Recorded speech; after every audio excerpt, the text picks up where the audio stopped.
שוב ערב טוב, שמי אילן לוי, אני מנהל ובעלים של הוצאת פראג, שיש לה הכבוד להוציא בעברית את ספרו של תומאס הובל. תודה שהגעתם לכאן להשקת הספר החשוב הזה. כמי שחי כאן כבר 70 שנה ועבר לא מעט מלחמות, אני חייב לומר שהפעם זה היה קצת יותר מדי. אנחנו בטראומה כל כך עמוקה עד שכבר אנחנו לא מרגישים אותה. אנחנו בטראומה כיחידים, כמשפחות, כקהילות, כעם. ברור לנו שתהליך הריפוי יהיה ארוך ולא פשוט, אבל אתם כבר מבינים שאני אופטימי. ותקוותי שהספר הזה והעבודה של תומאס תשתרש ותקדם את התהליך. רוצה להודות לכמה אנשים יקרים שעמלו על הספר הזה.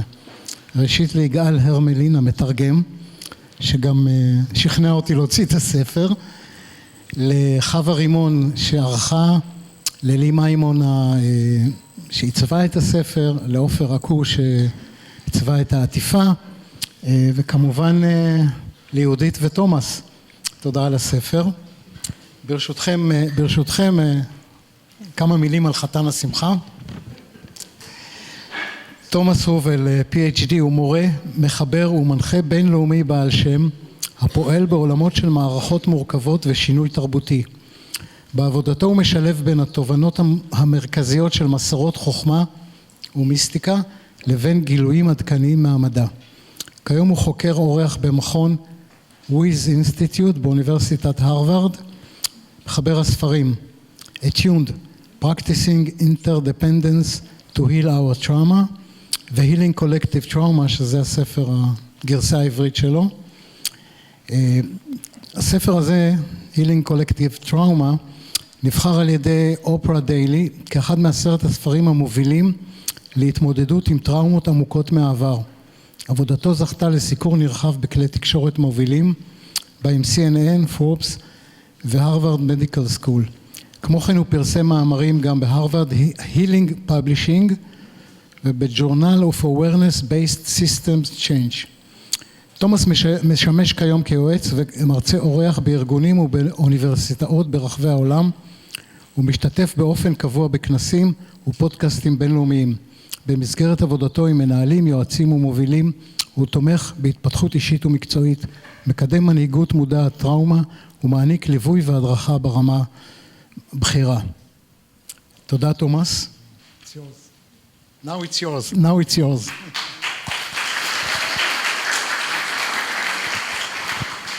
Thank you.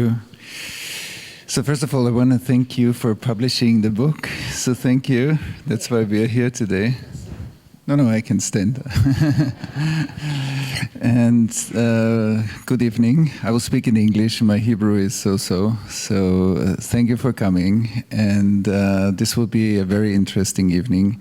I think to really deepen our understanding. I will share a little bit about the book later.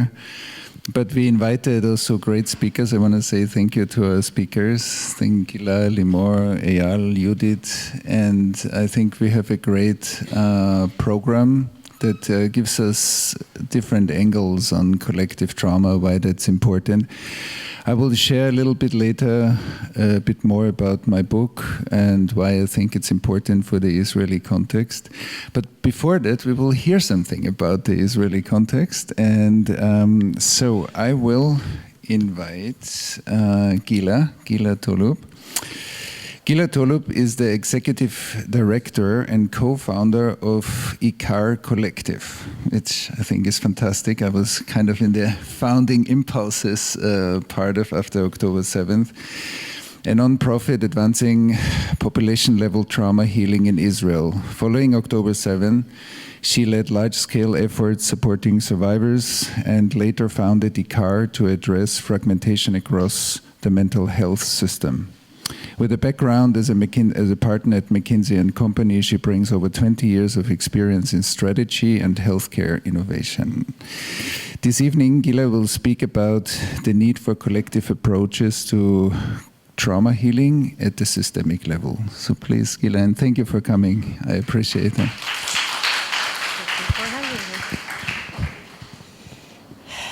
All right. My Hebrew is also so-so, and I don't want to embarrass Thomas, so I'm going to speak in English too. It's much easier for me. I have a good excuse now. So yes, tonight we're talking about collective trauma, and I think there's no one in this room, in this country, that have not felt loss and grief throughout the last 2 years. We are a nation that is grieving beyond the individuals. There is a collective. All these numbers are big, but there are families behind them, and they're actually not the latest. They went up a bit.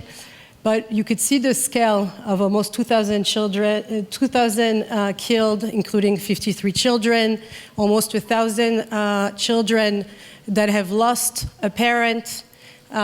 We have also a lot of injuries. The Army estimates that 50% of the injuries will include a mental health issue. And this is a number from Bituach Leumi. They already have looked at close to 20,000 cases of children that are struggling with their mental health.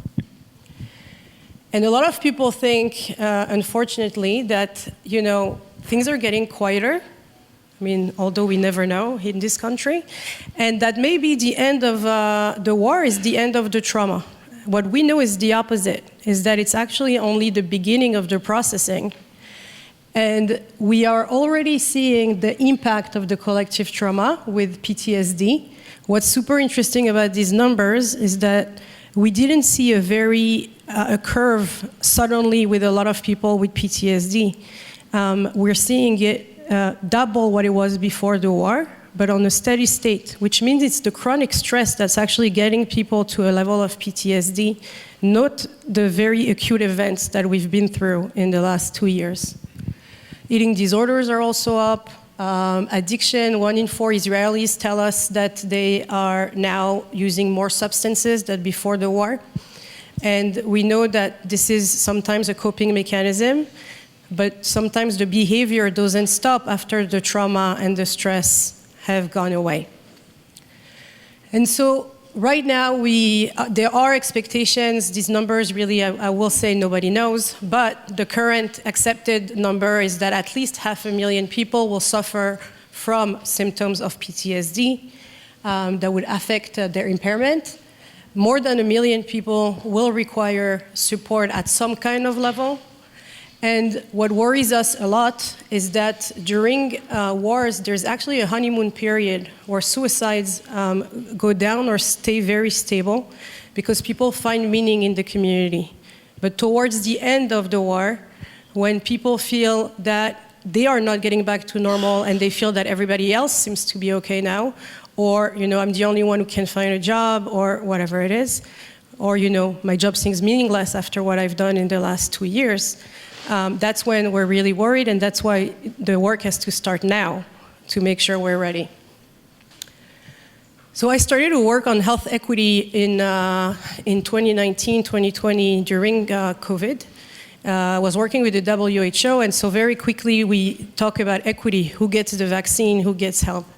But then when you look beyond, you understand that equity is really affected in 2 parts of medicine. One is mental health, because it requires a holistic view. And the second one is women's health, because it actually also requires a holistic view of the hormonal system.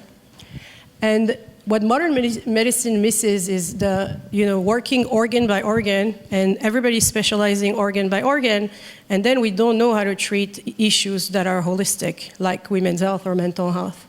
And we have to think about the whole person. So we want to propose a strategy, we want to think about what Israel needs to do with a simple analogy of 2 tracks. We have 2 populations right now. We have one that requires treatment and care today. They are already diagnosed. We estimate right now it's between 15 and 20% of the population. And they already need to get into the treatment rooms. For them, we need to make sure we have capacity. We need to make sure we have trained therapists that actually understand trauma. And we need to reinforce the areas of high-risk populations and some minority groups that are left behind. The other thing we need to do is a lot of people talk about, oh, that method is only 60% efficacy, that method is only 55% efficacy, nothing works with trauma. Trauma is the only, well, mental health in general is the only time where you go to a therapist and what do you get? The treatment that he was trained in or she was trained in. There's no personalization. Oncology, a few years ago, everybody got chemo. Right? And now, 20 years later, we actually understand how things work much better, and we're able to target specific biomarkers, specific places. And so, how do we get to precision care in mental health? That's really what we should be focused on, and that means generating more evidence, and that means working together. Now, we also see that there are a lot of alternative ways of caring. Israel now has 42 healing farms, 42. We are going to bring this to the rest of the world for sure.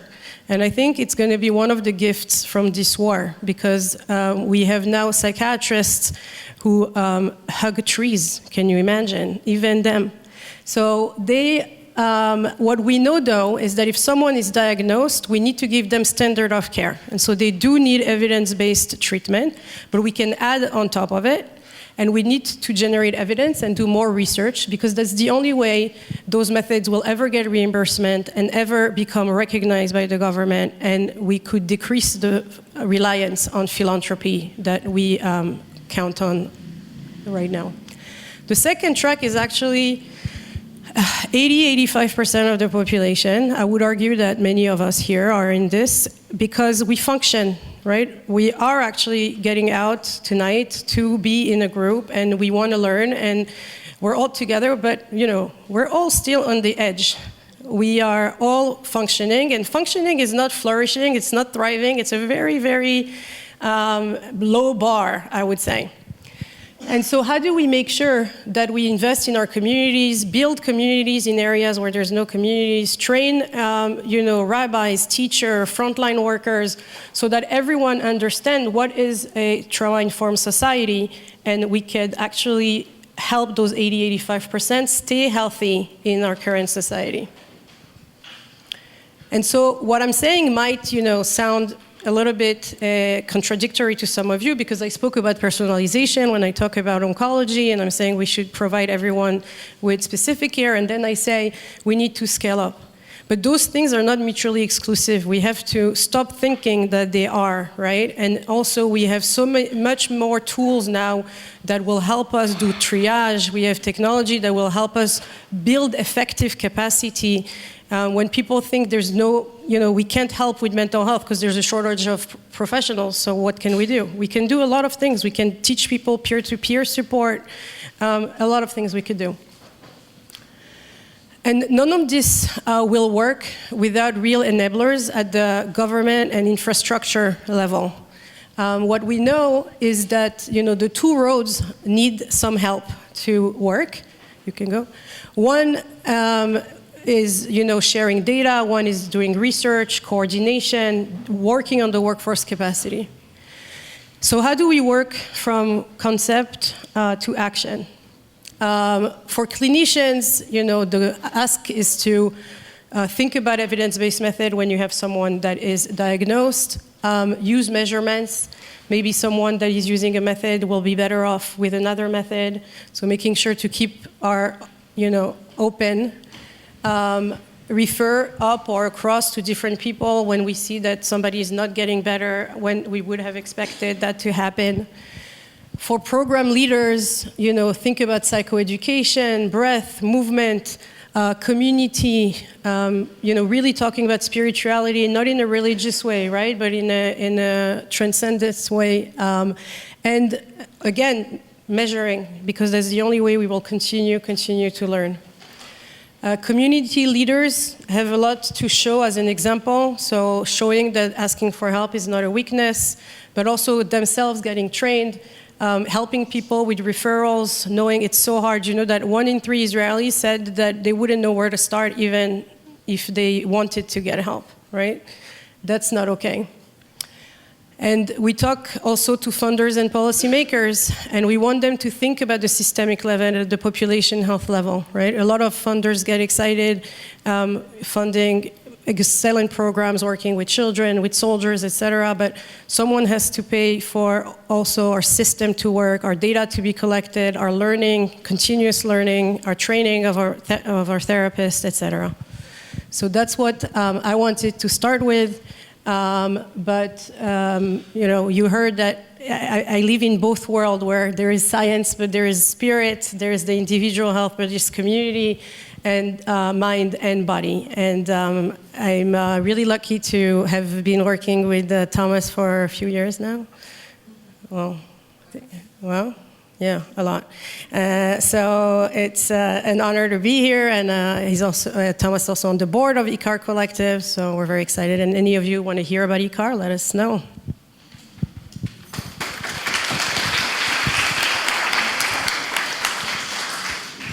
Thank you, Gila.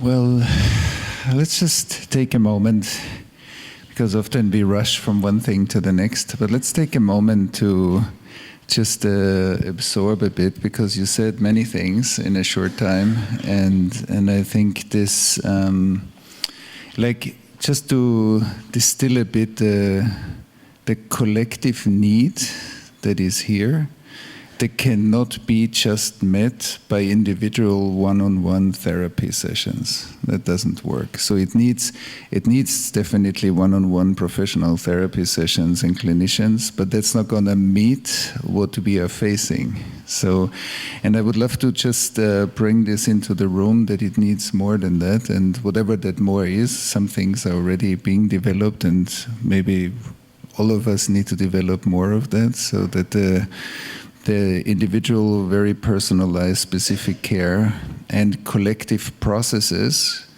are very important. And just to put in the space, like I will talk later about it, and we want to hear also Eyal now. I will introduce you for a moment. So, Professor Eyal Fruchter is the Chief Medical and Science Officer and co-founder of ICAR Collective, and serves as head of the Ministry of Health PTSD Counseling Committee. He previously led the mental health department in the IDF and served as head of the psychiatric division at Rambam, as well as CEO of Ma'ale HaKarmel Mental Health Center. See, I'm learning. Eyal brings a unique integration of clinical expertise and systems-level leadership in mental health. This evening, he will share a systemic and clinical perspective on collective trauma in Israel. Eyal, thank you for coming. I appreciate that you're here. Thank you so much. Hi, I'm very happy to be here. And thank you, Thomas, for inviting me and Sharon. אני אדבר בעברית כי זה יותר נוח, אז אני מקווה שחלק מהקהל לפחות יבין. כבר הרווחתי, את רואה. היה אצלי היום, הגעתי לפה מהקליניקה, היה אצלי היום שוטר שבשומר חומות ובאירוע מירון פיקד על איזשהו כוח בתוך האירוע.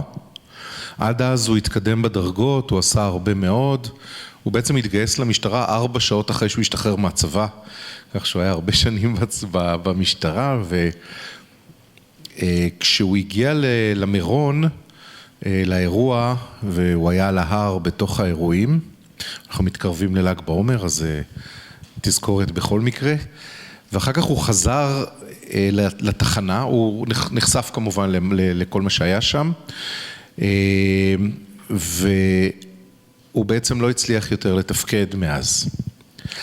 עכשיו הוא לא פנה לטיפול. למה לא פנה לטיפול? כי מה פתאום? אני קצין ואני שוטר ואני גיבור ואני מתקדם ואני לא יכול לדבר על זה אפילו. אבל הבית התחיל קצת להתפורר, כי הוא הפסיק לקיים יחסי מין והתחיל לצעוק הרבה מאוד על הילדים ולהיות עצבני כלפי האישה וגם כלפי פקודים. ואחרי 4 חודשים שהוא פיקד, ובסך הכל הוא פיקד על איזושהי יחידה, 11 חודש, הוא ביקש מהמפקד שלו שיעזור לו לצאת משם, כי הוא לא יכול יותר. כלומר, הוא ביטא את התסמינים מאוד מוקדם, כבר אחרי האירוע, והוא משך עוד 4 חודשים, שזה היה המקסימום שהוא הצליח, ולמרות שהוא היה רק 11 חודשים באותה תחנה, הוא עבר וביקש תפקיד עורפי שהוא לא מפקד בו על כלום. והוא עשה את התפקיד הזה בערך 3 שנים בהצלחה רבה, עם תסמינים. הוא לא ישן טוב בלילה, הוא היה עצבני מאוד, הוא הרבה לריב עם אנשים, הוא לא יכול היה להירגע, הוא לא יכול היה להגיע לאזור של המירון, ואז הוא אמר, טוב, אני רוצה להתקדם בכל זאת, אז אני מבקש חזרה לפקד על יחידה, כי בשביל להתקדם צריך לפקד, והפעם זה לקח לו 3 חודשים מקצה לקצה להבין שהוא לא יכול, ולכן הוא ביקש לפרוש. הדוגמה הזאת היא ככה באמת משהו שאנחנו פוגשים היום בכל כך הרבה זוויות, בכל כך הרבה מקומות, מכל כך הרבה אנשים. יש לנו את הזווית של הבן אדם, יש לנו את ההשלכות הזוגיות, יש לנו את ההשלכות על הילדים, יש לנו את ההשלכות על התפקוד בעבודה, יש לזה השלכות גם בבריאות הגופנית. אנחנו יודעים שיש כבר באזור הדרום בערך פי 4 יותר התקפי לב, והוזמנתי לדיון דחוף של המועצה הלאומית למחלות לב, כדי לדבר על החיבור הזה, כי הם רואים את המספרים והם לא יודעים מה לעשות עם זה. אנחנו יודעים שיש פי 8 יותר אירועים של שבץ באזור הדרום, בעוטף עזה.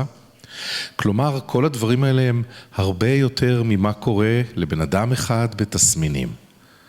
ואם אנחנו חושבים שאפשר לפתור את זה בטיפול אחד על אחד, בטכניקות מתוקפות, בוא נגיד, בבדיקה מסודרת של איכות טיפול, במקום מסודר ובלי רשימת המתנה. אם אנחנו חושבים שאפשר להגיע לכל כך הרבה אנשים, כמו שגילה הראתה קודם, שחוו אירועים טראומטיים וחווים אירועים טראומטיים, כי בעוד אנחנו מדברים, יש הלוויה של חייל מאירוע מאתמול, ואנחנו לא יודעים כמה עוד מחכים לנו. אם אנחנו חושבים שאפשר בטיפול אחד על אחד לפתור את כל הבעיות האלה, אז אנחנו לא מסתכלים על אותה תמונה. אנחנו לא עמדנו כמערכת היטב עוד לפני המלחמה, כי זו מערכת שיובשה וקוצצה וחוותה ונחוותה, אבל המערכת הציבורית של בריאות הנפש לא הייתה חזקה, היא הגיעה למלחמה בנקודת משבר מאוד גדולה. אני ניהלתי אז, כמו שתומאס אמר, את בית החולים מעלה הכרמל, אמרת את זה יפה, בגרמנית זה יותר זורם. It's besser in Deutsch. Ja, noch besser.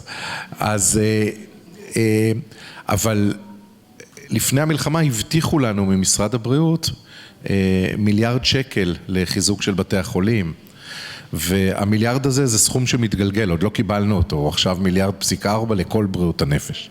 אז אנחנו מבינים שמבטיחים, יש הרבה הבטחות, אבל אין לנו הרבה יכולת, והתורים שהיו אז במרפאות של חצי שנה לטיפול, ואם אתה גיל הרך אז היית צריך לחכות בערך שנה לתור, ואז אתה יוצא מהגיל הרך, ואז זה תור אחר, זה יותר פשוט.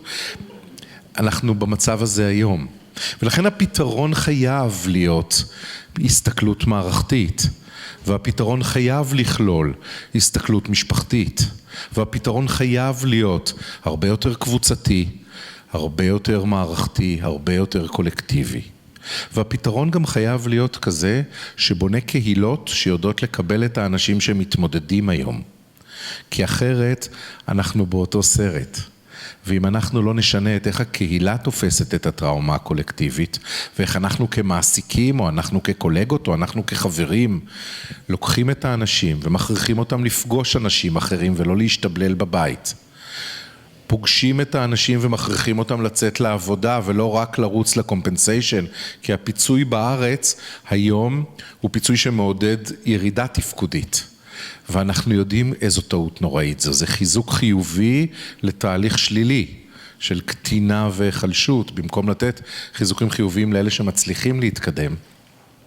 ואנחנו כחברה חייבים לשנות את הכיוון הזה, כי הטראומה הקולקטיבית הזאת שפגעה בנו מה-7 באוקטובר, ובחלקנו הרבה לפני, ולצערנו מאז מכה בנו שוב ושוב, עוד ועוד, מחייבת אותנו לחשוב מאוד יצירתי, מאוד רחב, מאוד מערכתי, ולמצוא פתרונות שיוכלו לקדם את האנשים בהתמודדות גם העצמית, גם המשפחתית, גם הקהילתית. אחרת אנחנו לא נצליח. אז כל תרומה כזאת, any book that goes on that area, and that would push us forward on this direction is so blessed, and I thank you very much for your book. תודה רבה.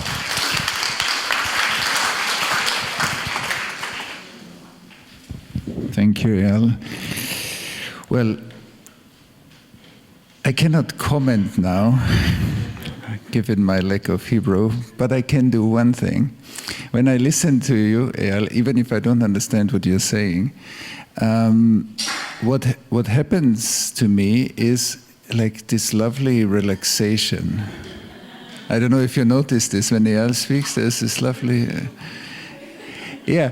But there's a reason why I'm saying this. I remember I visited you once, and you showed me this EEG program where we can, with the regulation of our amygdala, we can regulate in the computer game people that are excited and children that are screaming, and you begin to, through your own regulation, in a way calm down the figures in the computer game. But I'm saying this for a reason, because this is a very powerful function that the mechanistic worldview that many of us grew up with, that trauma is in a box, and that box is called individual, is not true. Of course, individuals are affected by trauma, but we all, like the trauma in the person is an ecosystemic property. What does that mean? The trauma in the person will always affect the ecosystem that individual is living in, and even not just living in, that individual is. And that's very important, because then what I just described in my experience, because we all know how the trauma symptoms of either being very activated, you just need to see the traffic, or that the indifference and the numbness, that we are anesthetized and we don't feel, all of that has an impact in how we co-create culture. So it's not that my trauma is separate from you and has no effect on you. It has an effect on you, and my healing also. So when we think about communities have to be an integral part. Collectives, that's why I love the name ICAR Collective, the collectives have to be part of the healing. And so I will share later, but just this small, it seems like these are small things, but these are not small things at all. I have seen so many people, thousands and thousands of people, like when healing really happens, something changes inside, and that change is not just in the person, the change is also in the system that the person lives in. So it's always a win-win-win. It's a win for the person, it's a win for all the relationships, and it's a win for the ecosystem, the society or the community or whatsoever. So this is really powerful, so thank you. So now that I'm more relaxed, I can read the next. So Limor, I want to introduce you, and I want to also say thank you. We developed also some collaboration, and I'm so happy you came, so thank you for coming. Limor Musel is head of the Community Resource Division in the Ministry of Welfare and Social Affairs. With over 28 years of experience as community social worker, she has worked at the intersection of communities, systems, and social change. In recent years, she has led national efforts to strengthen community resilience in response to prolonged crisis. This evening, Limor will speak about how public systems can respond to collective trauma and support community resilience. So, most welcome. Thank you for coming.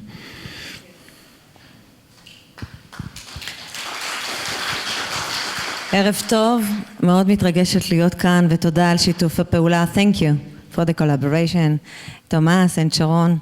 And thank you, דליה לב שדה, המנהלת הקודמת שלי שנמצאת כאן, וחיברה בינינו חיבור מאוד מאוד חשוב. אז אני אנסה לעשות את זה קצר, וחשבתי הרבה, יש זמן? אוקיי.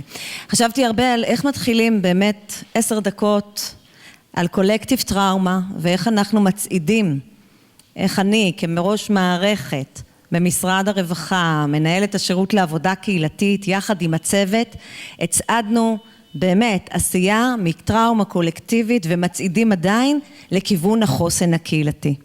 ואני בוחרת לפתוח את הערב הזה בסיפור שכשאני מספרת אותו, אז יש לי לחלוכית, אז תסלחו לי אם תראו לחלוכית בקצה עין, אבל זה סיפור אמיתי. אחרי הטבח הנורא של 7 באוקטובר ירדנו עם צוות המטה, דליה לדעתי ירדנו ביחד, לשכונת מישור גפן באופקים. הלכנו לראות את האנשים מקרוב, כי גם כשיושבים בתפקידים שלנו, בתפקיד שלי, במטה משרד הרווחה, בתפקיד בכיר, אי אפשר באמת לייצר מדיניות ולפתח מענים בלי ללכת ולהרגיש את האנשים, ולהתחבר ולשמוע אותם מקרוב. ונכנסנו שם ליחידה לעבודה קהילתית, ונפגשנו עם 6 נשים מופלאות, פעילות קהילתיות. זה נשים מתוך הקהילה, שעברו את הטבח הנוראי, שהתחברו שם במעלה הגג, צפו באהובים שלהם נרצחים, וצפינו בנשים האלה שסיפרו לנו מה עוזר להם לקום בבוקר. והם סיפרו כך, ואני אומרת לכם, זה היה פשוט מרגש לראות את זה. הם אמרו, תשמעי, ברגע שהסתיים האירוע, נתנו לנו כדורים, נכנסנו לטיפול פרטני, כמו שהדוקטור או הפרופסור אמר, נכנסנו לטיפול פרטני ונתנו לנו כדורים, אבל מה שעוזר לנו לקום בבוקר, זה שגילינו את היכולת שלנו, שהעובדת הסוציאלית הקהילתית כאן, עזרה לנו להתארגן כקבוצת תושבות, להתחבר, להכיר, ולפעול ביחד למען הקהילה, למען שיקום הקהילה, ותוך כדי זה גילינו את הכוח כמה זה מרפא אותנו. ואני מנסה בדוגמה הזאת, היא באמת ממחישה בצורה מצוינת, כמה כוח יש אחד בלהיות פרואקטיבי, איך אמרת? לא להשתבלל. אז למעשה המערך שאני אחראית עליו, והיום אני מנהלת אגף בכיר משאבי קהילה, אני אחראית למעשה על מעל 1,300 עובדות ועובדים סוציאליים קהילתיים, רכזי ורכזות התנדבות ורכזי מיצוי זכויות, במחלקות לשירותים חברתיים במדינת ישראל בכל הארץ. אני בעצמי אומרת את זה ולא מאמינה שאני אכן המנהלת של הדבר הזה, כן? כי זה גדול וזה רחב. ומה אנחנו עושים? מה עשינו למעשה מתחילת המלחמה? הבנו שיש אירוע של טראומה קולקטיבית, הבנו את המושג הזה לעומק, הרבה בזכות גם תומאס והקשר עם תומאס שהביא עומקים חדשים ויצרנו שיתופי פעולה והבאנו את הידע החדש הזה לעובדים שלנו, ויצאנו למעשה קודם כל בליצור את הרשת של השחקנים המדינתיים שנצטרך לעבוד ביחד. ירדנו למלונות וראינו שם פרגמנטציה מטורפת, ותומאס לימד אותי שפרגמנטציה היא ביטוי לטראומה, ופרגמנטציה זה לא רק פרגמנטציה בין אדם, אוקיי? זה גם פרגמנטציה מערכתית בין מערכות. והבנתי, ואני חייבת להגיד שבאמת הרבה סיוע מלמעלה, כי אין לי מושג איך הבנתי את זה, שאנחנו חייבים לייצר ממש ועדה משותפת של כל השחקנים, משרדי הממשלה והקרנות, עמותות מגזר שלישי, קרן שחף, קרן רש"י, ובנינו ממש צוות שלם שאמרנו אנחנו את העבודה על החוסן הקהילתי במלונות, למפונים שעברו את הטראומה הנוראית, אנחנו לא ממשיכים לשגע אותם, כן? אם כל אחד מושך לכיוון שלו ועם זליגת המשאבים, אנחנו דואגים לבוא אליהם מאורגנים ולעבוד בסנכרון ובתאום. ובנינו ממש את הוועדה הזאת ובנינו מיזם גדול מאוד שבמסגרתו הכנסנו לתוך המלונות עובדים סוציאליים קהילתיים שעבדו עם התושבים על רגע איך הם משמיעים את הקול שלהם אל מול הנהלת המלון, על רגע איך הם מתארגנים להבין את הצרכים שלהם, אוקיי? ולפתח להם מענים בתוך המלון, וגם הכנסנו רשת של מגשרים, יש לנו מרכזי גישור ודיאלוג בקהילה, זה אחת התוכניות, תשתיות שאנחנו מפעילים, הכנסנו מגשרים, 150 מגשרים מתנדבים לכל המלונות, כי אחד הדברים שראינו זה שיש קונפליקטים מאוד קשים, גם ברמת התא המשפחתי וגם ברמת הקהילות על לקבל החלטות. ולמעשה פיתחנו, כמה דקות יש לי שרון? It's okay? אוקיי. לא, זה מסוכן לתת לי לדבר, רק אומרת.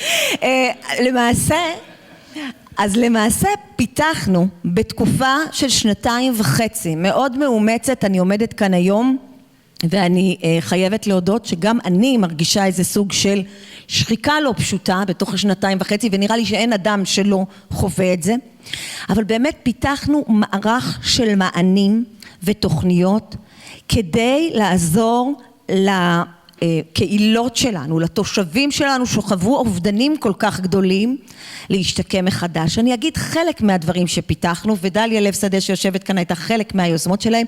הדבר אולי הראשון, בין הראשונים שפיתחנו היה את קרן היוזמות, קרן יוזמות לטיפול בקהילות פונקציונליות חדשות שנוצרו בזמן המלחמה, להתערבויות קהילתיות והתנדבותיות. ולמה הכוונה? במהלך המלחמה נוצרו לנו קהילות שלמות חדשות, משפחות שעברו שכול ואובדן והבינו שהם רוצים מה שנקרא להיות קהילה ולתמוך אחד בשני ולפעול בשביל הזכויות שלהם. קידמנו מערך שלם ממנהלת תקומה שסייע ל11 היישובים שעוד לא חזרו הביתה בכל הנושא של תעסוקה וקהילה, ורגע איך הקהילה הופכת להיות מקום שתומך באנשים, ואיך עושים עבודה אפילו עם המעסיקים במרחב הרחב, להסביר להם מה זה אומר להשיג בחזרה אנשים שחוו טראומה ואיך הם צריכים לנהוג באנשים האלה. הפעלנו את כל התשתיות שלנו, יש לנו תשתיות של תוכנית הצחי, מכירים צחי וצחש? מישהו שמע כאן את המושגים האלה? אנחנו מאוד מאמינים שבסוף בזמן חירום ומשבר מה שקובע ומה שמשפיע זה השכן בדלת ליד, זה אנשים שיש להם מה שנקרא קרבה גיאוגרפית שנמצאים.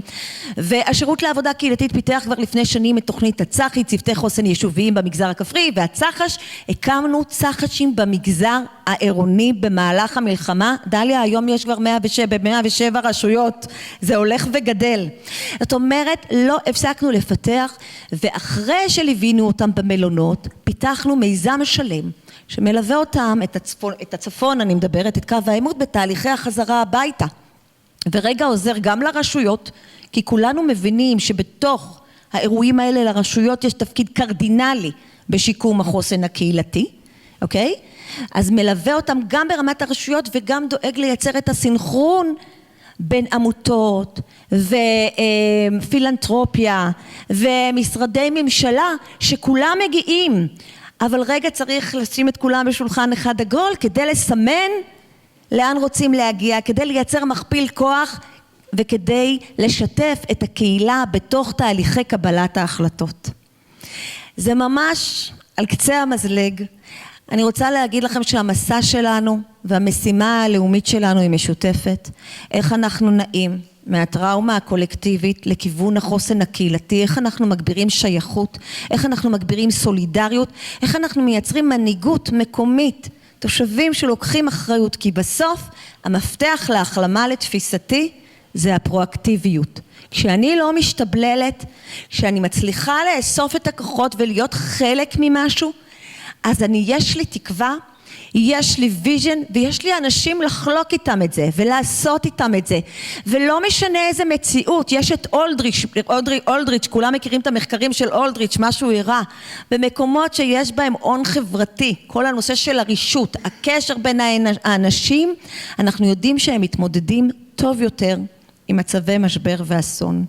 ואני חושבת, תומאס, שהעומקים, the depth that you brought to this subject, to this theme, yeah? Thank you for this depth. And thank you for this collaboration. And thank you, Sharon, for all the hard work. תודה רבה, ושיהיה לנו באמת בשורות טובות, ושנצליח להחזיק את התקווה יחד עם האנשים בשותפות, שנצליח גם ליצור את הביחד הזה בתוכנו. אני חושבת שביחד אנחנו יכולים לכל דבר. Thank you.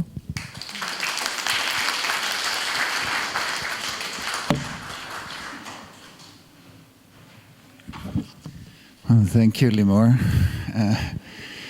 For an enthusiastic presentation, like you were very energizing.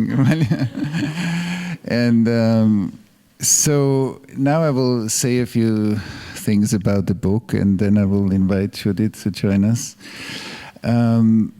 Judith will give us a different language and bring in the language of art in a beautiful way. But I will introduce you in a moment. Just a few words. How did I get to this? Like 25 years ago, I facilitated many groups globally, but it started 25 years ago in the German-speaking part. I come from Vienna originally, and so in Germany we did lots of groups, and they were pretty fast, pretty big, so many people, and what happened was that in these groups, after a few days of being together, with other words, we could say after our nervous systems feel safe enough with each other. When we feel safe enough with each other, our nervous system and our body wants to detox stored information / trauma by itself. So, and that happened, but it didn't happen just for 1 or 2 individuals. It happened for 50 people or 80 people at the same time. And then I looked at that, and then it happened again and again and again, just with different people. And then I understood, wait a moment, something shows itself. There is like a pattern in these group processes that is interesting, and I started to study this. And then, so this was one element. The second element was that once I remember there was a woman in my groups that was born in 1940 in Germany, and she was born while there were big bombardments of Germany. It was for 42 or 43, I don't remember. But the point was, as her process went deeper and deeper, and she went into this integration, and suddenly it stopped. And then it was very clear that the environment, the atmosphere of that time was wired into her personal experience. And as we noticed that, and we gave a space, also because we work a lot in groups, as we as a group gave a space to this, the process deepened and accelerated a lot. So why am I saying this? Because that, in a way, was the beginning of me researching, exploring, putting a lot of energy, 25 years, and after approximately 20 years, we did a lot of work on the Holocaust first, on the Second World War. We did work in Germany, in Israel, with international groups here. And we expanded this work into the United States. We work a lot on racism or race topics, colonialism around the world, in Asia, in Australia, everywhere. And we work on 2 levels. We work with, one of our NGOs is government related. So we work with governments. For example, we run a project for Rwanda right now with the Justice Ministry in Rwanda and a few other ministries to develop a collective trauma integration work after the Truth and Reconciliation process that happened for 10, 12 years in the Gacaca courts in Rwanda. And Rwanda has a very interesting ecosystem because the African culture is very community-based. Hence, community work and community gatherings as ways to figure out conflicts, legal conflicts, and so on, is very common. So there's a lot of openness in the culture to implement like a collective trauma integration after the genocide. And of course, there are parallels also to here. It's different, and there are similarities. And so on the one hand, we do this kind of work, and we train diplomats in crisis areas that work in places like the Middle East or in other places in conflict areas to develop collective trauma-informed diplomacy and conflict resolution processes and bring these 2 fields together. So that's one thing. On the other hand, we are training lots of facilitators. It's a long-term training to expand our capacity to work with communities or to work with social trauma. Because what I said before is what I understood through this work was more and more, yes, we often look at trauma as if it was a personal process, which it also is in many cases, but it's much more than that. Trauma is wired because we are not the first generation that experiences trauma. And we were born into an ecosystem that has trauma wired as social structures. And I think we saw this pretty much with what happened before October 7, the collective fragmentation in the country here, I believe is a very classic social trauma symptom. This fragmentation and the inability of a system. This can be a person, this can be a relationship, this can be a family, an organization, or a society. Let's look at what happens in the US with immigration now.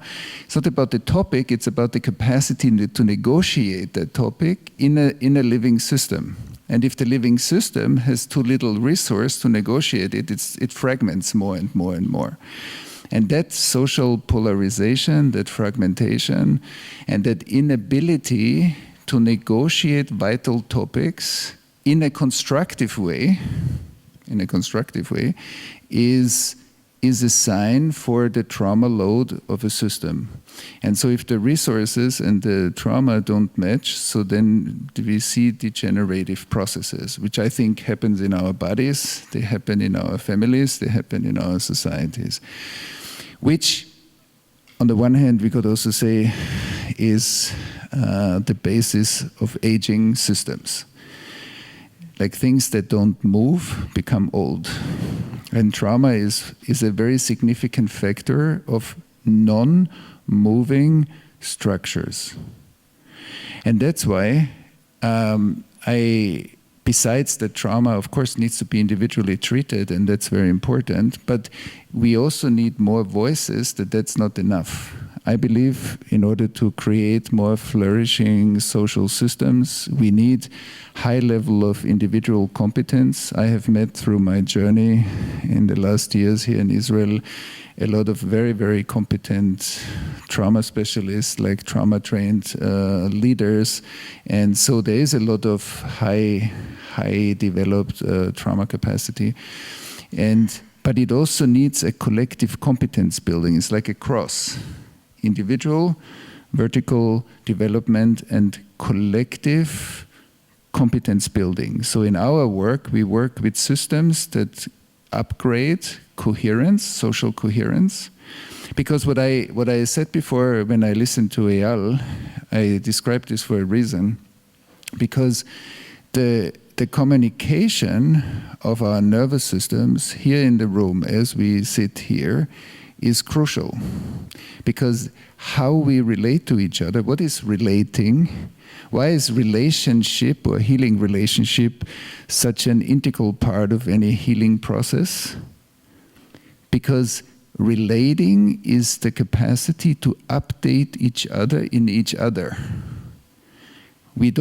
I don't see Sharon, I see Sharon in my nervous system. Sharon intra-exists in Thomas, and I intra-exist in everybody who's listening to me now. Relating is the process like Netflix. Netflix is a streaming service. It's not that you download the movie to your computer and then you watch it. That's called conflict.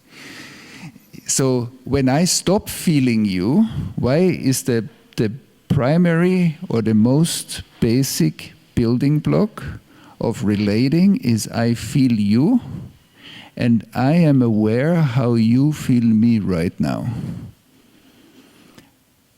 Whenever resource systems relate to each other, the data connection is open. It's a present moment relationship. Data is flowing directly, Netflix. But when trauma is in the mix, you can see every time somebody talks about something that's challenging for them, they cannot stay in an open, flowing relationship to you, or you not to them, or we all not to each other. So what happens? In that moment, the data flow, trauma disorganizes data flow, integration reorganizes data flow. And I believe that's true for many health issues that we have in our bodies, in our mental health, but it's also true for disorganized data flow in organizations and in the society. So data is not flowing. Relational data is not flowing.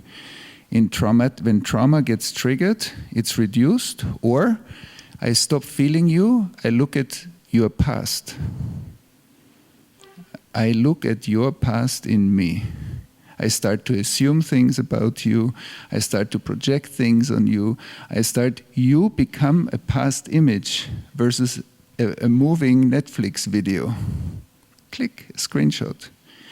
And so as we relate to each other's screenshots a lot when we carry trauma, there is no doubt that it's sometimes our relationships and our situations look like they look like, because we lose the capacity to be really in the present moment and stream reality with our highest intelligence.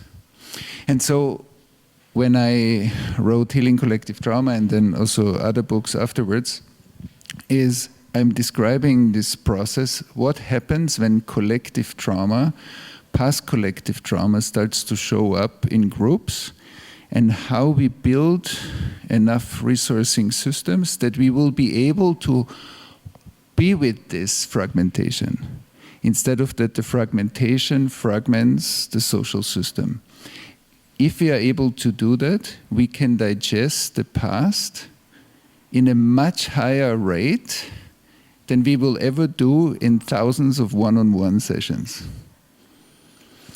And so, but if we take one-on-one sessions and we put them into healing collectives, and we combine these two things, highly trained one-on-one treatments, and of course that's for the most traumatized people, they need a certain treatment, of course. But for many people in the society, I think there is a different way that one-on-one treatments are interdependent with the collective capacity that we build together. And so that's why that was the motivation to develop Healing Collective Trauma. And in the book, I also describe the waves or the stages of a collective trauma integration process. So what happens when groups come together? So if we were such a group, what happens at the beginning? What happens when we feel safe enough with each other? What happens when the collective past that we share starts to appear between us? How do we work with it? And so, saying all of this, so there is a way how we look at this through science, how we look at this through wisdom traditions. I believe, as I said, I was born in Vienna. I came to Israel 14, 15 years ago. And two things. When I came here, I felt deeply connected, like I know this place. The first time I landed here, I felt like I know this place. And I've never been here as me here before. But what I saw through the time that I'm here is how the wisdom tradition, how Judaism, has actually a lot of collective healing rituals built into thousands of years of wisdom. And I said, this is amazing.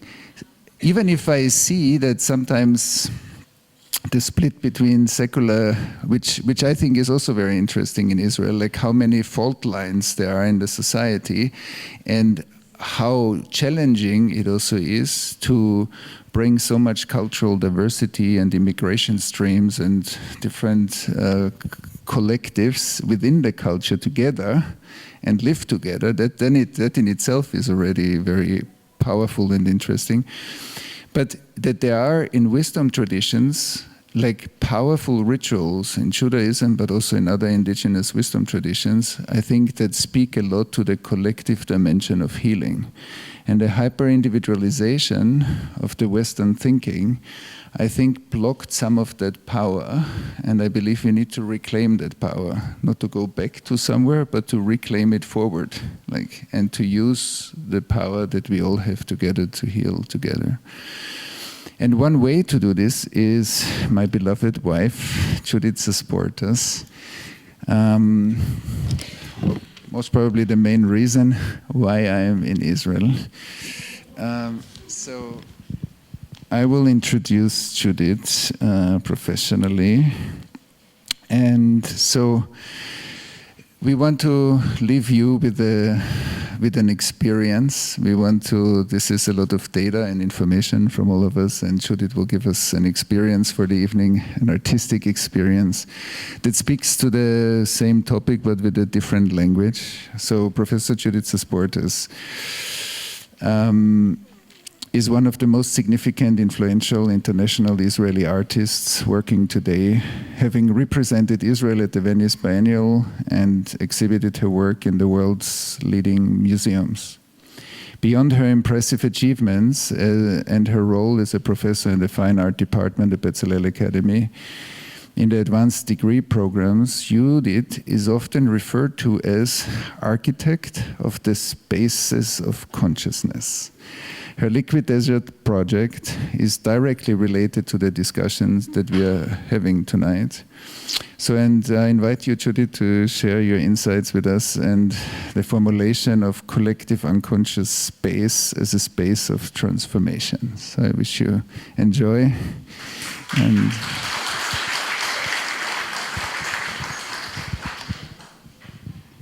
שלום, ערב טוב לכולם. ערב טוב. אז אולי באמת, אז שמי יהודית, אשתו של תומאס.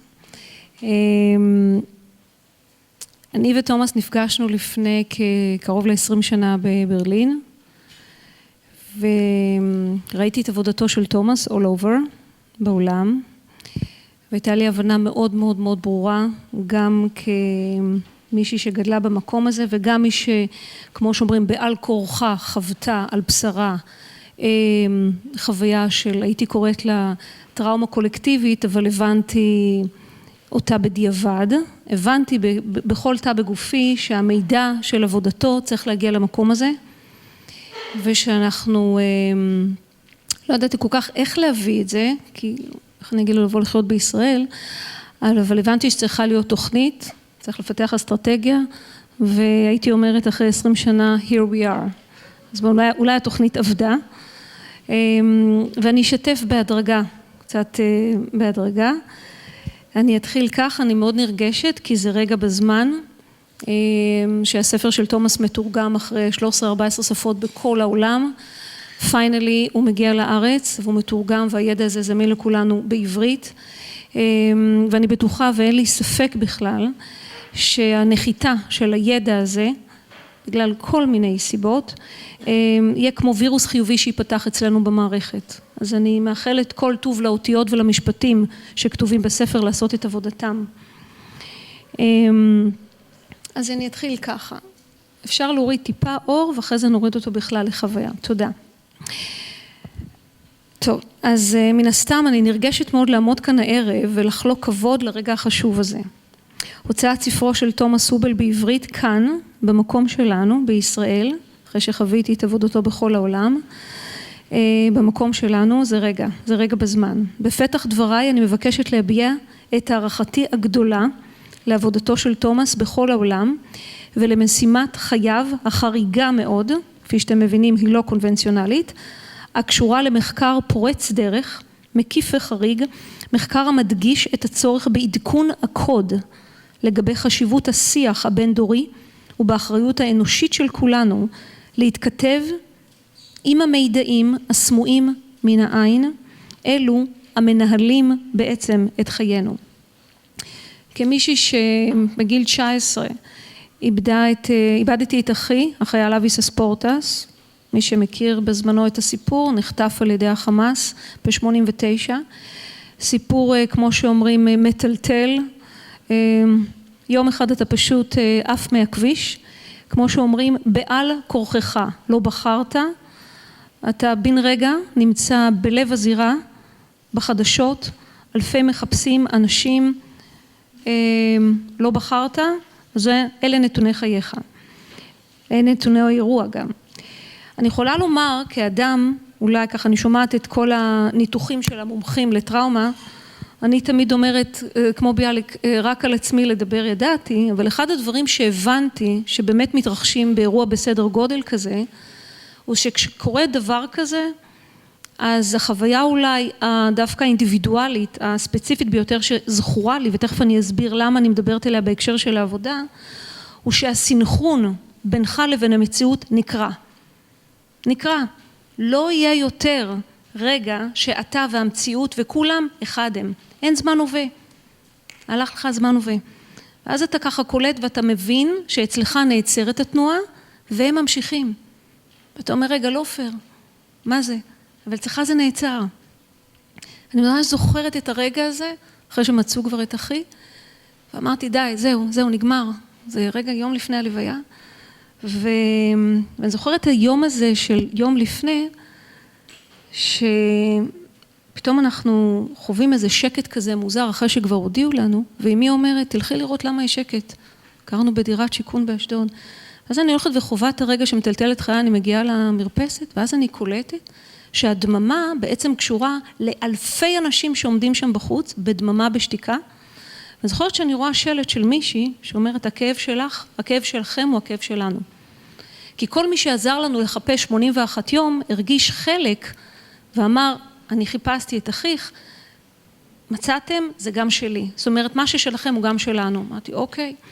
למחרת בדרכנו להגיע לבית העלמין, לא יכולנו בכלל לחצות את העיר, כי אלפי אנשים הגיעו מכל הארץ, והפקקים היו, להגיע לבית העלמין לקח קרוב ל4 שעות. ואז הבנתי שיש רגע שבו הסיפור שלך, אמרתי, זה סיפור אחד, אבל הוא הפך להיות, בעצם חוויתי את העניין של קולקטיב הפוך על הפוך. כשפגשתי בעבודתו של תומאס, אמרתי, רגע, אוקיי, אני מבינה משהו, ומה היה תפקידו של אותו מיכל של קולקטיב קהילתי בעל כורחנו, שסייע, שעזר, שלקח חלק. ואז הבנתי את התהליך ואת המשמעות של אותה קהילה, גם בריפוי שלי ושל משפחתי. בוא נגיד בכנות, אתה לא באמת נרפא. אתה עושה עבודה. אתה עושה עבודה. אבל הרגע הזה של להבין שאצלך התנועה נעצרת והעולם ממשיך, הוא רגע. הקרע הזה פותח רווח בינך כסובייקט לבין העולם. מה אתה עושה עם הרווח הזה? את הרווח הזה חוויתי בגיל 19, כמו נפילה לתהום. literally you fall into משהו שאתה לא יודע גם בכלל איפה הקרקעית שלו. התמזל מזלי, שאני יודעת לעשות, שאהבה לרישום או ליצירה קיימת, הגעתי לבצלאל, ואני זוכרת את הרגע שאני מבינה,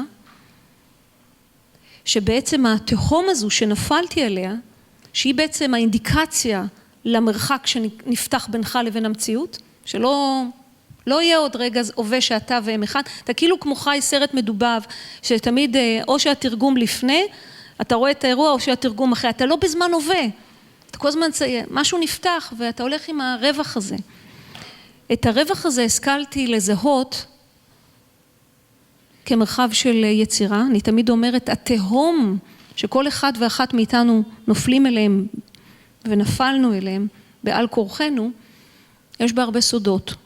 והתחלתי להקדיש לא מעט מחשבות, עניין, לימוד לסודות, והבנתי שהתהום הזו, יש לך 2 אפשרויות, או שאתה נופל לתהום הזו, אבל התהום הזו גם מורכבת מהמילה מהות, אותן אותיות, ויכול להיות פה איזה היפוך.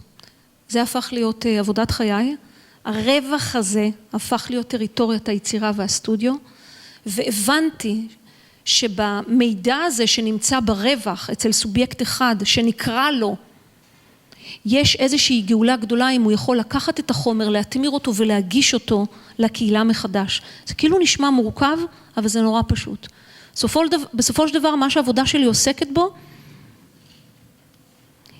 זה ביכולת שלנו כאנשים יוצרים, כמשורר, כסופר, כקולנוען, כאומן, זה לשהות באותה תהום, להיות בה, לעשות איתה משהו, אם אתה יודע לצלם, אתה יודע לרשום, אתה יודע לשיר, אתה יודע לעשות משהו מקצועי ככה רמה גבוהה, שוהה שם, ובעצם מסוגל להחזיר את החומר הזה, שאף אחד לא רוצה להרגיש אותו, בצורה מאוד יפה, מעודנת, כסרט, כעבודת אומנות, למרחב הציבורי. ואז אני משתמשת בכולכם כצופים שלי, אבל בעצם כעדים שמוכנים בעצם להרגיש דבר שכולנו סירבנו לחוש אותו.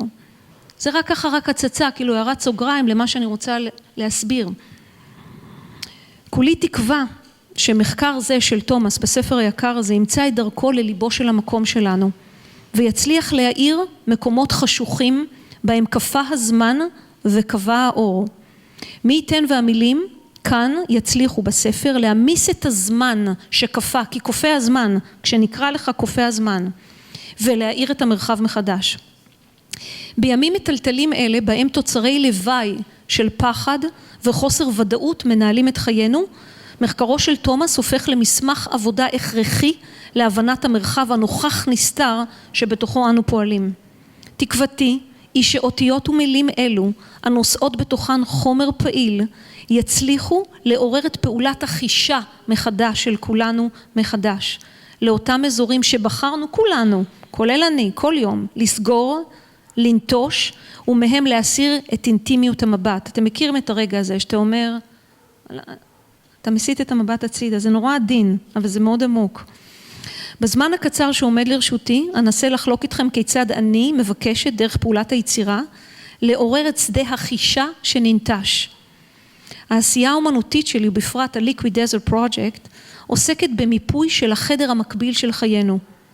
זהו מרחב שניסחתי אותו פילוסופית, אידאית, אומנותית, תת-קרקעי, המציע מהלכי התמרה ומבקש לייצר אינטימיות עם אותם חדרים אסורים. אני מאמינה שלכל אחד ואחת מכם יש את אותם החדרים אסורים, שמהם אתה מסיט את המבט, אותם הכחשת, הדרת, דחסת, לאן בדיוק? לאיזה מחסן שאני קוראת לו מחסן תת ההכרה. אז חשבתי, המצאתי, אני עובדת קרוב ל-40 שנה, ואז בחרתי באיזה מקום כזה בדרום, במדבר הנגב, להניח איזשהו מהלך של איזשהו אוהל כזה, שאתה אומר מקום בשום מקום. זה מבנה ארכיטקטוני הראי, כלום בשטח הפקר, ולהחליט אומנותית שהוא בעצם מסמן את השער לתת ההכרה הקולקטיבי שלנו. אז תרוצו, תשוטו איתי, כזה נהיה במחשבות כאלה יצירתיות של דמיונות יפים כאלה. אני מזמינה אתכם להציץ לרגע אל מרחב, בניתי מרחב, שהוא כאילו מתחת לאדמה, יונג היה קורא לו הארכיטקטורה של התת מודע. החלטתי שיהיו לו 4 מפלסים, פשט, דרש, רמז וסוד, כי כל דבר שאתה ניגש אליו, ככל שהוא אינטנסיבי יותר, מודר יותר, מוכחש יותר, אתה צריך אליו זמן, אתה צריך כמה רמות.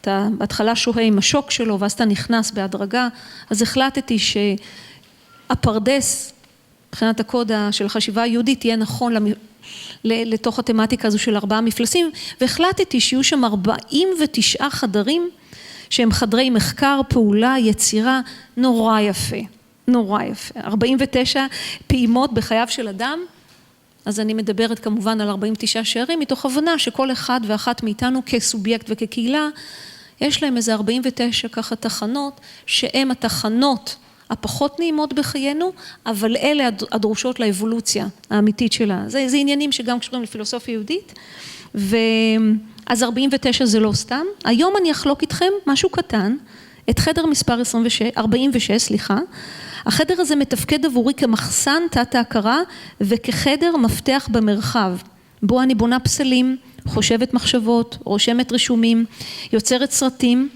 וכל העבודות הנפלאות האלה הם בעניין של המתנה. הם ממתינים לרגע של גאולת הזמן. אלו הן יצירות שתוכננו בקפידה, שאת כולן הנחתי במחסן ההכחשה, הקשור לשכחה וחשיכה. שימו לב, סדרת עבודותיי נקראת סדרת שכחה, ואמרתי וואו, כשאתה נוגע במשהו ויש בו חומר פעיל, אז פתאום אתה קולט וואו, אני לא קוראת סתם לעבודות של שכחה, הרי בחרתי לשכוח משהו. שכחה קשורה לשורש של הכחשה, ואם אתה שוכח יותר מדי ומכחיש לאורך זמן, יום אחד נהיה חושך כזה, כאילו מתחיל להחשיך, צריך לבדוק את העניינים. אז כל העניינים המרובדים האלה מאוד מאוד מאוד מעסיקים אותי. ברגע שהזמן מבשיל, אני מעלה, מתמירה ומציפה את החומרים הללו, ואז אתם יכולים לבוא ולראות אותם במוזיאון ישראל, במוזיאון תל אביב, יהיה עוד חצי שנה במוזיאון תל אביב, אותם תפגשו כתערוכות, כפסלים במרחב הציבורי, כבר בשנה הקרובה. מילות מפתח בעבודתי, קצת, שאני מרגישה איתה מאוד נוח דרך אגב, קשורות למתח, להלם, לשוק, לקונפליקט, לסתירה, לשבר ולנטישה. קצת מילים שלא נוחות הייתי אומרת, אבל מהותיות, כי אלה השורשים. אלו הם הקווים המנחים של מהות העבודה. עבודתי מתחילה במקום שבו השפה נגמרת. במקום ששואלים אותך מה קרה, אתה לא זוכר. אתה יכול להסביר? אין מילים. אז מה קורה? אתה לא יודע לדבר? האלם הזה הוא עניין רציני באלף ובה'. עבודתי מתחילה במקום שבו השפה נגמרת. בזמן שבעצם נמצא מחוץ לזמן. שם הדימוי האילם הופך למצפן המכוון אותנו חזרה בעיניי, דרך יצירה, אל שורש ההוויה. במרחבי הצפייה שאני יוצרת, המבט שלכם אינו פסיבי. כל אחד ואחד מכם שנכנס ורואה את הסרט, רואה את הרישום, אלה לא מעשים תמימים. אני לוקחת ומכניסה את אותם חומרים שכולנו רוצים להדיר מהם את המבט, ואני מגישה לכם אותם מוגשים, רשומים, מוצפנים, מקודדים, כדי שתחושו אותם דרך היופי, אבל ככה הלב והחישה תעבור את הריפוי הנדרש. מבחינתי אלה מהלכים של עדות הכרחית לחומרים שננטשו בשל קיפאון בין היתר של הטראומה. דרך עדות המבט, נוכחות הלב ועין התודעה, אנו מפעילים מחדש את שדות החישה שננטשו ומחזירים את האינטימיות שאמרת שהפסיקה למקומות שזקוקים להם יותר מכל. אז אני אשתף אתכם עכשיו בכל מיני דברים מוזרים אבל נורא יפים. זה המקום, הוא נמצא, אפשר להנמיך רגע את האור, וזה אחת מהעבודות, אבל ירדתי דרומה לפני כמה שנים כשחזרתי לארץ ואמרתי, This is the station, יש פה את הסוכה הזאת שנמצאת ב-nowhere, ככה מצד שמאל, אפשר אולי להעביר נגיד עוד, וזה נמצא במדבר, עניין אותי המדבר כשטח הפקר, כמקום שנטישה יכולה לקרוא בו, דברים כאלה, כמו שפול צלן, אחד המשוררים הגדולים אמר, כדי להיות משורר טוב, אתה לא רק צריך לדעת לכתוב, אתה צריך להיות מסוגל לחצוב באותיות ממש ככה, בחדרי לבך, עד שקצת ידמם, כדי שזה יהיה באמת ככה ספציפי, וזה לא מספיק שתדע לכתוב, אתה אמור להיות מסוגל להניח את השירה שלך בשטח הפקר וללכת הביתה, כאילו לנטוש, ואז המשורר הגדול מתחיל. זאת הסוכה, המקום, אותו מבנה מוזר, שאני יודעת שיכולים לקחת לך אותו, אתה לא יכול לשלוט, הוא לא קשור אליך, אתה שמת אותו, אבל אתה לא יכול לשלוט בבעלות שלך עליו, והוא מתפקד כמטאפורית, כאיזשהו שער למרחב תת הכרה, מתחת בניתי בעצם איזשהו מבנה מאוד מאוד מורכב, אדריכלית, אני לא איש נדל"ן ואני לא אממש את המבנה, אבל הוא נבנה כאידאה פילוסופית שריתקה את נפשי, רציתי לבנות את המבנה שיאפשר לנו לשוטט בחדרים האסורים של תת המודע ותת הכרה הקולקטיבי שלנו, כדי לייצר שם תנועה מסוימת. עובד לנו המקרן? אוקיי, נחכה שיעבוד לנו. ומה שאני אתחיל לספר לכם זה מה אני עושה שם מהרגע שבניתי אותו, מעבר ליצירות של פיסול, ציור וכאלה, אז אמרתי איך אני יוצרת קשר עם המקום הזה. אז יש דבר כזה שזו פעולה אומנותית שאני בעצם מגיעה למקום, קרוב, זה עובד? זה כשהאנרגיה מתחילה לעלות, הכל מתחיל, אתם יודעים, לא עובד הסרט, לא עובד הזה, אז נהיה יצירתיים עכשיו וכאילו נבין מה קורה. 10 שניות? 20? טוב, 20 דקות? נבלתי. טוב, לא, בסדר. אז אני אספר, אני אעשה כמובן. מה שאתם תראו תכף, אתם תראו את אותה סוכה שנמצאת כאילו במדבר, ובתוך הסטודיו אני בעצם יצרתי עולם, ואמרתי חדרים, קומות, כל חדר עם קוד, אבל מה זה הקוד? זה כמו שם של יצירה, של נושא, של חדר אסור, שמאוד לא נוח לך בו, ומרחב שאתה מזמין את עצמך לשהות בתוכו.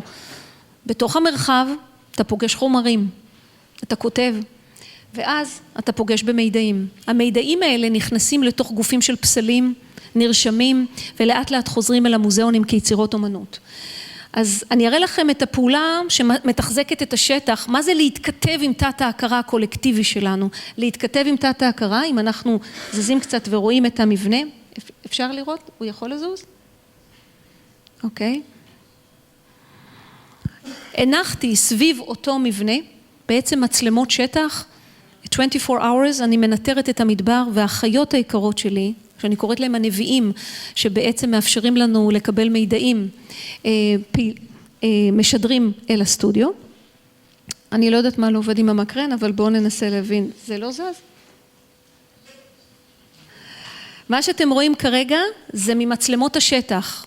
אני לא מביימת, יש לנו מצלמות 24 hours שמנטרות עבורי. תדמיינו שאתם כמו אומן שיושב בסטודיו, סטטוסקופ, ואתה מקשיב לשטח, ובשטח אלה נגיד חיות שפשוט עברו כעוברי אורח, ואני קוראת לזה תמיד סוכת אברהם, המקום שממנו התחיל הזמן, ומה שקורה כאן זה בעצם התרחשות סביב אותה סוכה שמתפקדת כשער לאותו מרחב.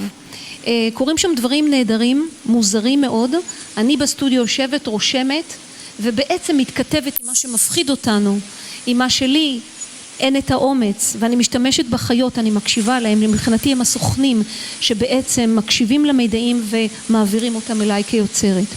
אם נרד למטה, את יכולה לרדת למטה, אם נרד למטה, אני אשתף אתכם במפת ההטמנה, כאן אתם רואים את אמי היקרה, ביתי תומאס, כשאנחנו מגיעים לאזור אחת לכמה זמן, להטמין דברים ולייצר פעולות ככה מאוד מאוד יפות, רוחניות, אנרגטיות, מעניינות. ופה אני אראה לכם את מפת ההטמנה, מפת ההטמנה זה הדבר הזה. מפת ההטמנה היא בעצם סדרה של פעולות שבמשך 12 שנה אני עושה.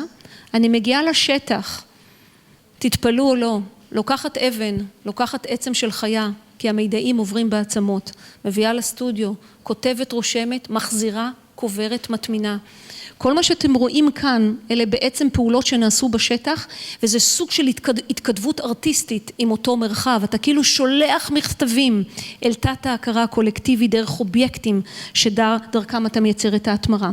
כשאנחנו מבינים את זה, אני אשמח רגע להראות לכם, ותעופו איתי רגע במסגרת הערב הנפלא הזה. אם אנחנו נסר את ההקרנה, נבין מפרספקטיבה אירופאית, האירופאים הגיעו לארץ ורצו להתעניין בפרויקט ואמרו מה זה הפרויקט האומנותי שבעצם מנסה לנטר את תת ההכרה הקולקטיבי במדבר בישראל, ואני רוצה לחלוק איתכם רק את הפרספקטיבה האומנותית האירופאית למקום שלנו, במה הפרויקט עוסק ובמה עבודתי עוסקת. כמה דקות רק הסבר באנגלית.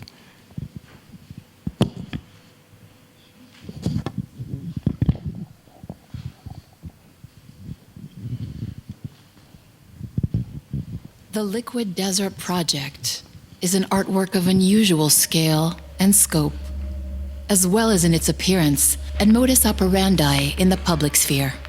It is a sculptural and architectural project that combines and embodies both physical and metaphysical dimensions. The Liquid Desert Project deals with the emergence and reflection of our hidden collective subconscious in the reality of our visible, physical existence.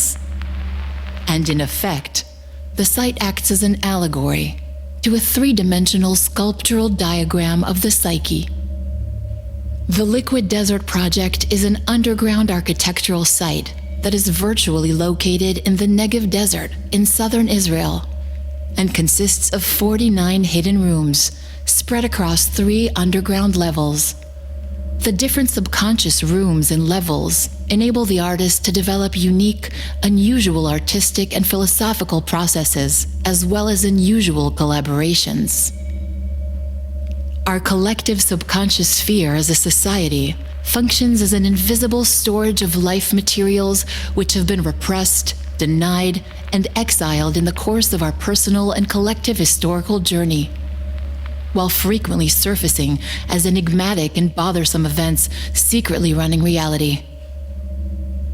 These life materials have been processed and translated into an active component of mute works of art, which reactivate them in the form of physical works, displayed in real venues as disturbing and complex sculptural installations, providing a nonverbal but sensual and physical experience. The project is based on the principle of exposure, emergence, salvage, and renewed synchronization of impacted life material frozen in time, and its reactivation by means of the art viewer's eye, functioning as an active and necessary witness of an evolutionary movement related to the renewed emotional acknowledgement of the reawakened old life material. The viewing experience takes place via the physical consciousness at the actual exhibition scene. Thus, the Liquid Desert site offers a new and different mode of contemporary and advanced thinking in the form of a lively conversation with our world of shadows as a society and culture. This parallel shadow world is represented virtually and functions as a metaphysical zone in the underground site located in Abraham's Path in the northern Negev Desert, which is a place of deep significance to the artist's nuclear family. According to tradition, this is the site of a historic dialogue between the human dimension, in the form of Abraham, and divine presence, as demonstrated by the change in Abraham's name from Avram to Avraham, introducing the Hebrew letter He, H, which symbolizes in the simplest and deepest sense the acknowledgement of God's presence in the manifest physical world. In this respect, the Liquid Desert Project deals with the movement of structures and the lively dialogue between the overt dimension of our life and the hidden one, the one which contains important information essential for the actual movement. The virtual rooms of the desert site host the reflections of actual physical artworks from the fields of drawing, sculpture, sound, and video, which are simultaneously exhibited in an encoded and partial manner in the visible public sphere, such as in international leading contemporary art museums. This creates a unique correspondence between a physical and visible field and its hidden underground and metaphysical counterpart. The actual works of זה רק היה art ככה maintain לתת an את active conversation, ה-introduction resonance. לכל המרחב הזה של העבודה, ומה שאני אסיים איתו זה איזושהי הצצה, זה האתר של אותו מרחב, לאותם 49 חדרים, שתבינו שכל חדר עובדים עליו 5-6 שנים, ובסופו של דבר שמבשיל בו תהליך אינטימי, עמוק, רציני מאוד, החומרים, אותם חומרים לא נוחים שתיארתי, מותמרים לעבודות אומנות, ואיתם המידעים שבחרנו להכחיש, להסיר מהם את המבט בתוך גופים של פסלים ורישומים, פוגש אתכם באותם מוזיאונים. כשאנחנו יורדים למטה, אנחנו נראה כאן 49, ואני אכנס רק לחדר אחד, שהוא המחסן עליו אני עובדת כמעט כ8 שנים, וזה מחסן של תת ההכרה, אליו אני בעצם בונה את הפסלים, ואותם פסלים בעצם ממתינים. מה זה ממתינים? אתה בונה את הפסלים, אתה לוקח את החומרים, ואז אתה מייצר את הפסל, אתה מתכנן אותו לפרטי פרטיו, ואז הוא ממתין, ואז האוצרים מגיעים, אומרים, אני שמעתי על החדר הזה, הארכיאולוגיה של הנסתר, הארכיאולוגיה של... והשמות של החדרים הם מוזרים. missing pages, הדפים שחסרים פתאום בחיינו. מה קרה? למה פתאום אנחנו קופצים בעמוד 40 לעמוד 60? מה קרה באמצע? broken language, השמות, זה מה שדיברנו קודם, אלה החדרים. ונסיים בחדר 46, שהוא רק הצצה למחסן שמכיל את כל אותן תוכניות של פסלים מופלאים שחלקם כבר מומשו, והפסלים שממתינים. למה הם ממתינים? לגאולת הזמן, לעד, לעין, לעדות. כשהעדות שלך מניחה את העין על הפסל, משהו מתרחש שם בהתמרה, וזו האינטגרציה שכולכם קוראים לה מבחינה מקצועית, שאולי מייצרת את הריפוי. הצצה למחסן, את המוזיקה כתב אחי היקר גמליאל, וזו ההזדמנות גם להודות להרבה אנשים מאוד מאוד יקרים שנמצאים פה הערב, ולקחו חלק די מדהים בהבאת הספר הזה ובתמיכה של העבודה של תומאס, בהבאה של המקום הזה. אלה הפסלים, זה המסע, זה המחסן.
רוב הפסלים עשויים מעץ,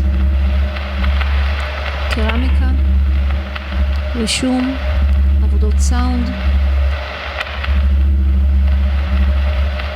מתוך מחסן הפסלים הומשו עד היום 16 פסלים, ובהמתנה לגאולת הזמן עוד 28.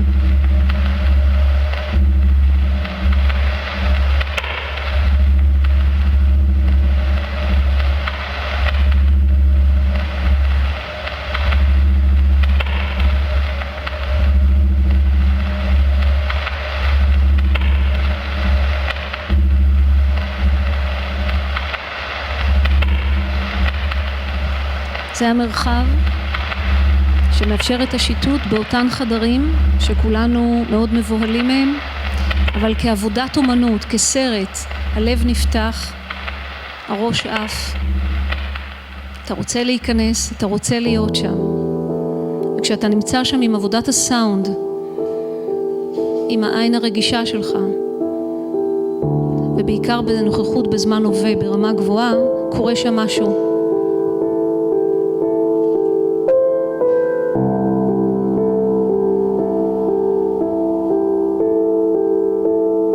Frozen time, לב פרום, missing pages, and so on. אלה שמות החדרים, אלה שמות הקודים, אלה הסרטים.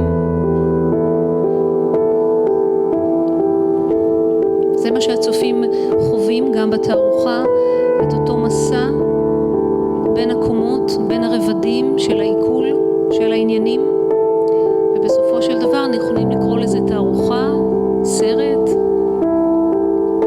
כמו שאני אומרת, זה מעשה חושב.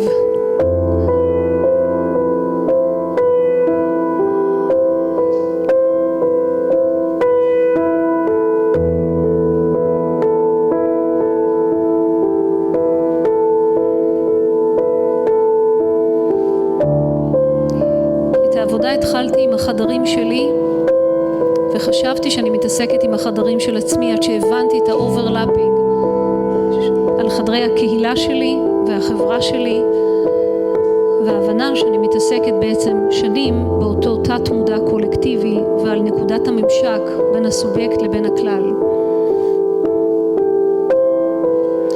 אז מה שנקרא בחייך עובר לשבר פיסולי, מה שנפער הופך למרחב של רישום, and so on. מקווה שהצלחתי לחלוק משהו איתכם, איך עושים את זה מהצד האחר של יצירה, ומאחלת בהצלחה לספר. Thank you Thomas for the journey so far.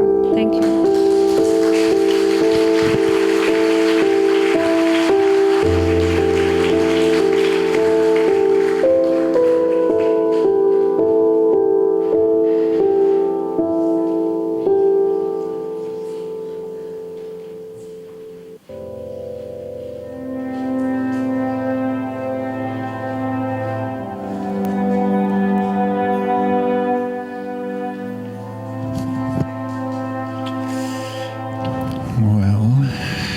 There's not much to add, I think, at this point. Thank you for coming and sharing this space with us. And thank you, Ilan, for publishing our book, and everybody who was part of it, Igal and his team and your team. Thank you very much for being here, and thank you for the evening.